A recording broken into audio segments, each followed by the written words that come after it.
Look, I'm a well-documented hater when it comes to Barcelona and its financial situation and the way it handled the Xavi situation. I'm a hater. I got to be transparent about that.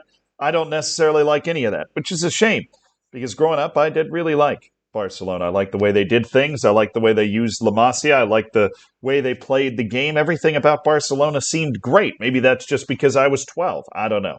But now Barcelona has ended up in a rather interesting situation where it has apparently decided to join the manhunt against me.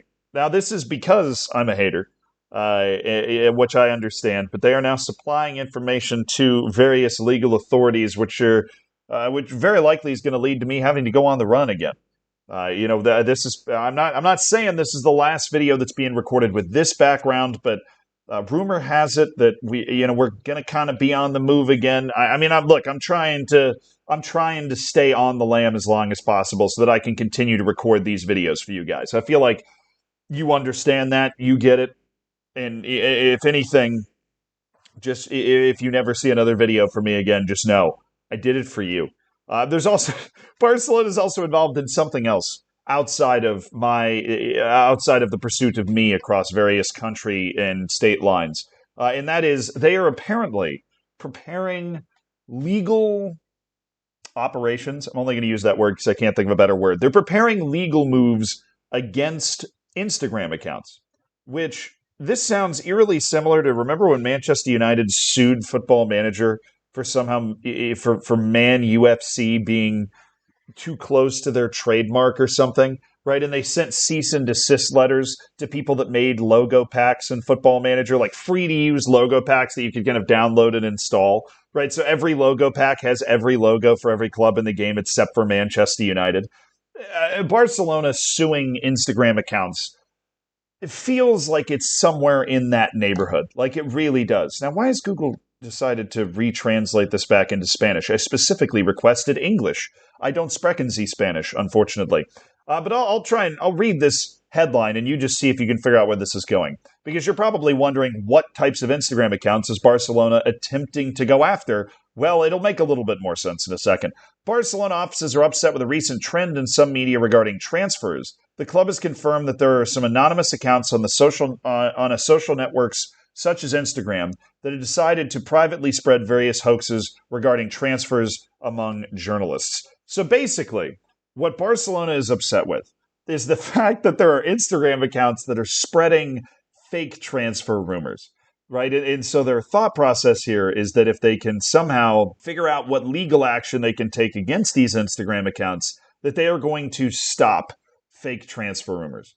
To which I have some really devastating news for Barcelona specifically, and that I don't think that's going to work, right? Like I might not be the most educated internet person, okay, and there's a reason that they want to do this. They say that certain transfers have been affected. We're going to get into that a little bit later, but I'm going to level with Barcelona here. This is not going to work. Okay, we live in a world of the internet where there's just fake shit all the time, fake shit everywhere all the time.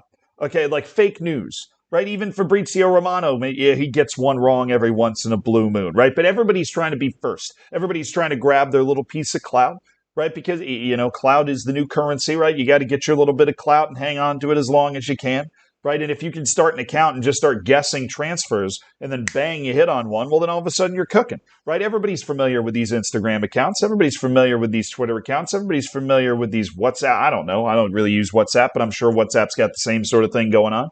They just start posting wild transfer rumors, and you know that it's not that serious, but you're hoping that maybe they saw it somewhere and it's had something to do with something, and now you have an understanding of oh, well, maybe, well, that would be a good idea. You send it to your friends and you go, oh, this is going to be sick. Well, Barcelona is going to attempt to crusade against that, even though that's always going to happen, no matter what Barcelona does. My question off the top is this illegal? They are considering legal measures since they have detected the anonymous accounts in question hidden under the name of a domestic animal, which I can only imagine is a particularly brilliant translation by Google Translate here. But overall, I appreciate the technology for me being able to read most of this article on Mundo Deportivo. They have evidence that proves that information that appeared in the press signed by recognized journalists was previously sent by anonymous Instagram accounts. So I think Barcelona is actually taking one extra leap here. They're not just trying to combat some sort of fake news Armageddon on the internet. They're trying to go after specific Instagram accounts that are feeding information to journalists, which is then unsettling players that Barcelona is trying to negotiate with. Like, as you go through this report, and this goes back to the video we made about agents not that long ago. I made a couple days ago. I made a video about agents and how you're kind of surprised by how dumb some of these people are.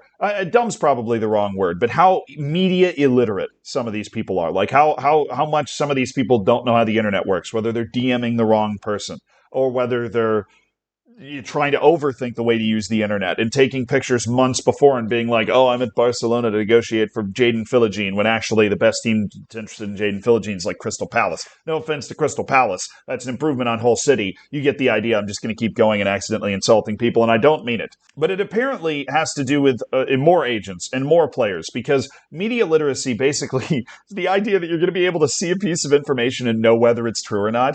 But apparently Barcelona is talking about multiple situations where anonymous Instagram accounts are feeding information to journalists, and those journalists are then reporting on that information, which means the people that are also struggling with media literacy are the journalists. Because either, there's two options. You're dealing with journalists that don't really give a shit about their sources, in which case they're just bad journalists. These are typically people that you know, with a little bit of research, you can kind of figure out they've been wrong a lot in the past. That, or these are journalists that care about sources. They're just getting fooled by these anonymous Instagram accounts, in which case somebody needs to help these dudes, right? Because if your issue is that journalists are reporting this and then agents and players are believing these reports, then you, like, the journalists are the ones that you need to help, because there's always going to be an Instagram account that's pretending to be Laporta or something and like sending private DMs to these journalists to try and get something out in the news, because maybe in a convoluted way the people that are behind these Instagram accounts believe that if they can get that rumor out there, then all of a sudden their team's going to be able to sign a better player. Maybe that's their motivation. I don't know, but I do love the idea that as part of this, you know, article and everything, there are multiple agents and players that have come to Barcelona after one of these news stories has come out and basically said, hey, this doesn't line up with what you told us at all. If you're really interested in exploring this other person, then maybe we're not going to be in business. I like the fact that there are entire conversations happening based off of what an anonymous Instagram account was able to feed to a journalist. It's just like a loop of stupidity that just kind of keeps going. You know what I mean? And no fact-checking part of the conversation is still going on. But it also shows the lack of trust that happens in these kind of transfer situations, where these players and agents genuinely believe that Barcelona would be pursuing these players in a public way or in an accidentally public way without informing them at all. And that makes sense, where if that was true, those players and agents would be upset because they would be sitting there going, you know, we thought we were your only target at this position, but now all of a sudden you're not. But in the grand scheme of things here, right? I know Barcelona is considering legal action against these anonymous Instagram accounts, and maybe they've tracked down just a few. Maybe this isn't a war on just misinformation on Instagram in general, right? But Barcelona does not need to spend money, and Barcelona should not spend money for a year or two. So if I was perhaps the most optimistic of a man, if I was optimism incarnate, if I was in the movie Inside Out and I was the emotion optimism, right, I would say that these anonymous Instagram accounts are being operated by really true Barcelona fans. And what they are doing is attempting to create transfer rumors that dissuade somebody like Jeremy Frimpong, who's cited in this article as having been affected by these rumors, or Ferran Torres and Ansu Fati fake rumors of sales that they kind of had to quash down, or Nico Williams is also listed in here, Adrian Rabiot is listed in here. But that these Barcelona fans operating these Instagram accounts are trying to do whatever they can to make transfers not happen, to save their club from further financial struggle. Because if Barcelona can take anything other than a short-term view here and just not buy anyone for like a year or two, Barcelona will financially be in an unbelievably better situation than it is right now, in a way that Xavi pointed out before he was so unceremoniously fired for pointing it out. Right? If they can actually just take a breath and go through the next year or two, then it'll work. And in which case, these fans operating these anonymous Instagram accounts should be heroes. They should be elected to the Barcelona board because they have the forethought and the vision and the know-how in order to get their will across, even though they have actually no authority at Barcelona. I realize this is a pipe dream. This is probably just the same sorts of people that are always doing this sort of thing on the internet, like you're looking for your little piece of clout, you're creating transfer rumors, or you're just kind of seeing if you can mess with somebody. That's perfectly fine. It's a free internet. Do whatever the hell you want. But at the end of the day, the only thing we know for sure is that Barcelona is exploring legal action against Instagram accounts, which is not the sort of off-season headline you love to see if you're a Barcelona fan. Enjoy it. I've got to go on the run again.